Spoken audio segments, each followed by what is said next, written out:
Welcome to another Pub Sports Radio NHL Play of the Day for Friday, August the 14th. I'm Ian Cameron.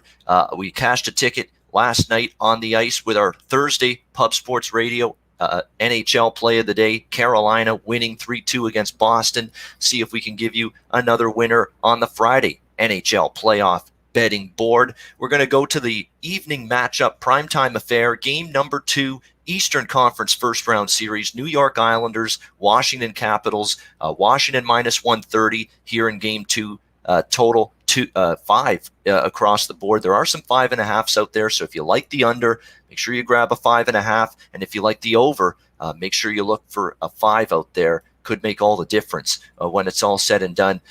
Game 1 is going to be one of those games where if you're the Washington Capitals, you spent pretty much the entire first half of game 1 on the power play. The Islanders were undisciplined. They were taking one penalty after another. You got up 2-0 in that game, and somehow you let it slip away. And the Islanders get a late second period goal, which really keyed the comeback for them. A late second period goal, final minute to make it 2-1. And that really gave the New York Islanders life and momentum going into the third period of that game when they really didn't have any prior to that. And the New York Islanders rode that momentum to a brilliant third period, tied the game early in the third, score a shorthanded goal to take a 3-2 lead, and then they score a little bit later in the period an insurance marker to go up 4-2, and that ended up being the final score. I'm going to say it right now. People are going to want to back Washington here in game 2 today, bounce back spot, zigzag theory, Alex Ovechkin, and this pedigree-laden Stanley Cup winning team from 2 years ago, and they're just going to flip that switch, bounce back, play better, and tie this series. And they could. You still have to respect this team, especially offensively, with Ovechkin and Oshie and Kuznetsov and Carl Hagelin. It is a team that certainly has a lot of game breakers. But if you watch that game 1 on Wednesday between these two teams, and you just throw out the special teams, throw out the fact the Capitals had 1 million power plays in that game, and they did score on a couple of them, but you throw out all that, 5-on-5 at even strength, the Islanders were the better team, and they were the much better team in game 1 as when that game was played at 5-on-5 even strength. I thought they carried the play. I thought they didn't let Washington generate a whole lot offensively when everything was at even strength. And without those power plays, the Islanders probably win that game convincingly.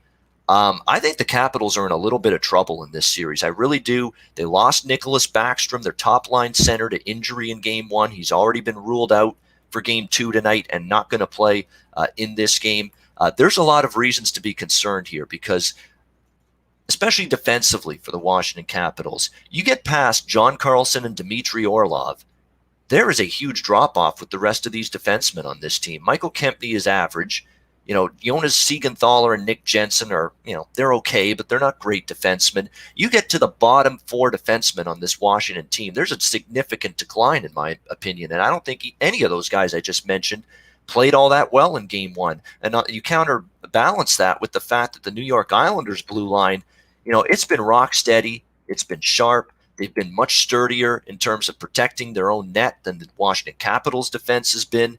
When you're talking about Nick Leddy, Andy Green, 2 veteran defensemen right there who've played a lot of playoff games, Adam Pelech, Ryan Pulock keeps getting better, Devon Taves, Scott Mayfield, Johnny Boychuk, is battling injury, and they've still showed that they've got an incredible amount of depth along their blue line. And you could say that right now the Islanders have the more trustworthy goaltender as well. Semyon Varlamov played well in the Florida series that the Islanders won. He played well in game 1. And Braden Holtby did not play well for the Washington Capitals. And that's been basically a microcosm of his entire season.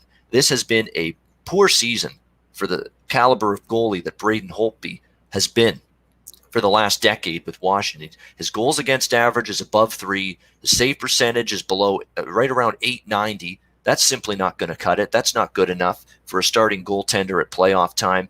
There's issues right now. I think the Islanders are certainly the better defensive team. They've got the better goalie right now in terms of current form. And yeah, Washington, you've still got to probably give them an edge offensively against the Islanders. But the Islanders with Jean-Gabriel Pageau, getting him at the deadline, he's playing on a third line, and the way that, Jordan Eberle has stepped up to score goals lately, along with Barzal, Anders Lee, Anthony Beauvillier continues to chip in offensively in nearly every game for the Islanders, Brock Nelson, Josh Bailey. There's just not that same amount of drop-off in terms of offensive depth between the Capitals and the Islanders that maybe there was early in the season. I think the Islanders are better equipped to score goals.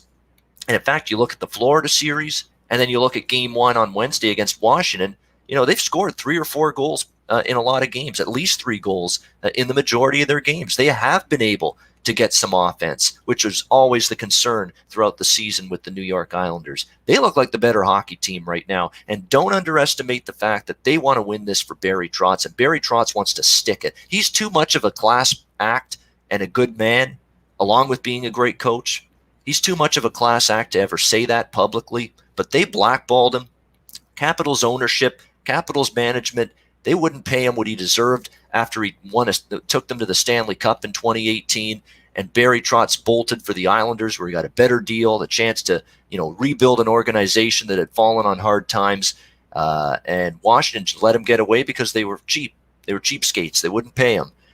He won't say it publicly, but Trotz wants to stick it to management and ownership. I guarantee you that.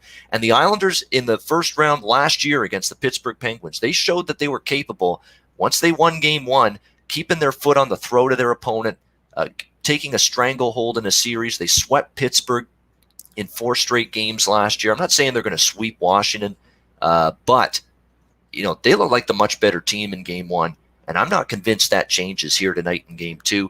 I like the New York Islanders to go up 2-0 in this series. I like them plus 110 tonight against the Washington Capitals. New York Islanders as a slight underdog, plus 110 against Washington in Game 2 of their first round series will be my Pub Sports Radio NHL play of the day for Friday, August 14th. I'm Ian Cameron. Thanks for watching. Reminder to check out pubsportsradio.com every day for great content, and I will be back on Saturday with another Pub Sports Radio NHL play.